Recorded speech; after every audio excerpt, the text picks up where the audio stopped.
Jasa titip atau lebih dikenal just tip telah menjadi tren di Indonesia, apalagi di masa pandemi antara bulan Maret sampai Juli, geng. Selain mendapat keuntungan dari jasanya, para pelaku jasa titip ini bisa sekalian jalan-jalan gratis, geng. Klik tombol like dan share video ini ya, geng. Jangan lupa di subscribe dan nyalakan lonceng notifikasi.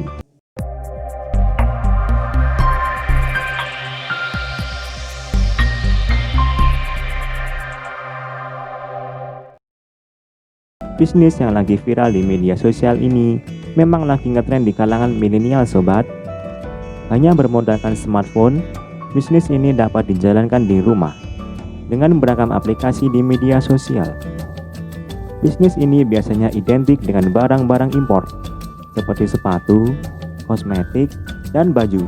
Selain itu, bisa juga loh sobat, jasa titip ini di dalam negeri.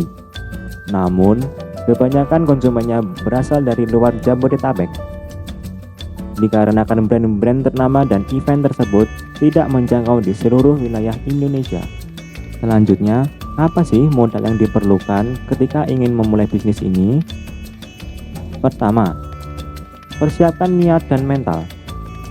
Karena just tip ini tidak mudah, dua hal tersebut penting dilakukan agar bisa konsisten dalam menjalaninya.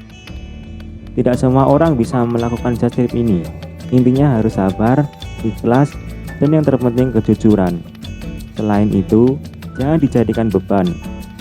Meski ini pekerjaan, anggap saja ini seperti hobi.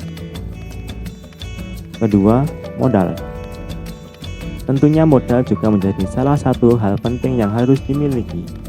Meskipun dalam just tip ini kebanyakan pelanggan sudah memberikan uang terlebih dahulu, modal juga diperlukan untuk mengatasi hal-hal yang tidak terduga saat membelikan pesanan pelanggan.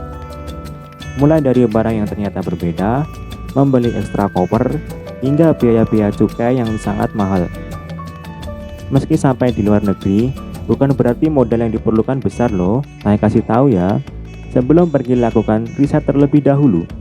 Terlebih lagi, kalau lokasinya ada di luar negeri. Mulai dari transportasi, penginapan, dan lokasi belanjanya. Tak hanya itu ya, geng. Penyedia just tip juga harus mencari tahu barang apa yang paling banyak dicari agar bisa ditawarkan kepada pelanggan sebelum berangkat. Ketiga, belanja bersama rekan atau keluarga. Sebaiknya tidak melakukan perjalanan just tip ini sendirian, apalagi harus menangani banyak pesanan. Bagi tahu kepada rekan atau saudara keluarga tujuan ke sana untuk berbisnis, bukan liburan. Dan usahakan siap menghadap risiko seperti Anda. Jangan sampai di sana malah merepotkan. Keempat, aktif di media sosial. Sebagian besar bisnis just tip bisa Anda temukan lewat Instagram. Oleh karena itu, Anda dituntut untuk rajin mengunggah konten dan menyapa followers di akun just tip yang dikelola. Tujuannya agar pelanggan atau calon pelanggan yakin bahwa bisnis Anda ini terpercaya. Kelima, jaga komunikasi dengan pelanggan. Istilah pembeli adalah raja, jelas dong ya. Pelanggan juga harus diperlakukan seperti customer pada umumnya. Anda harus sabar dan sopan saat melayani pelanggan meskipun mereka menyebalkan atau batal membeli. Tak hanya itu, ketika Anda sedang tidak membuka jasa, usahakan untuk tetap menyapa mereka lewat postingan atau pesan singkat. Keenam, mengetahui trik packing barang. Namanya saja sudah jasa titip, pergi bawa barang sedikit, pulang bawa banyak banget. Untuk hal itu, maka trik packing ini juga kudu diperhatikan.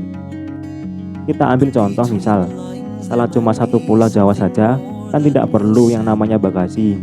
Coba kalau sudah naik pesawat, ada tambahan biaya bagasi.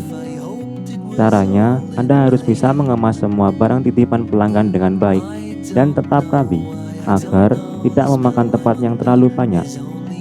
Sampai di sini dulu ya videonya. Salam kerja.